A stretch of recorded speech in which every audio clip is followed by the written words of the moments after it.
Anand Desai runs one of the most high-tech foundries I have seen with a crazy growth story and as a first generation foundryman.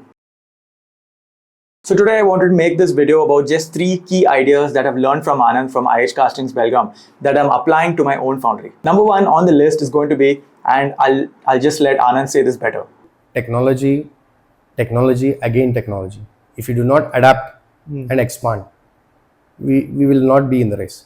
So when you meet Anand, you know that this is immediately noticeable. From having a core wire treatment, complete digitization, energy monitoring, and being the first plasma induction customer in Belgaum, he is not afraid of taking risks or adopting new technology.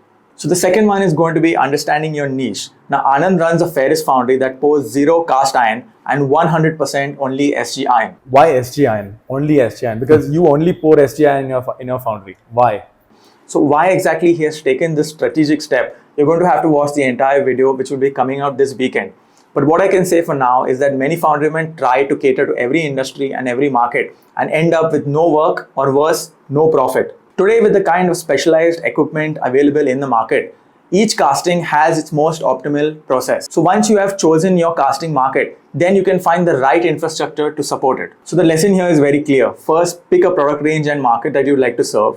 Then find the right kind of foundry setup to produce those castings at the lowest value possible and the best quality, of course. And third, enjoy the kind of growth that comes with that kind of focus. And the third one on our list is going to be resilience. And although Anand plans for success and expects it, he is willing to go through those initial hiccups and challenges that come during the first few years. And that could be better summarized by this clip ahead. And I think that's a trend from your talk, right? The 05, it took some time to set up. Yeah. 012 took some time. 17 took some time. Here took some time. So I think that's something that people really need to take note of. Like when you start a new venture, there is like a teething period. In all the businesses, basically. In all the businesses, you have it.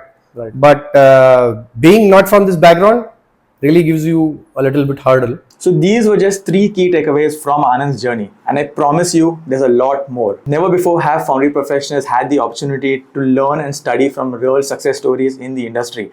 So definitely do like this video and subscribe to our channel if you like what we're doing and would like to support us. And also stay tuned for the entire podcast, which will be coming over this weekend. Thank you so much for watching, and cheers.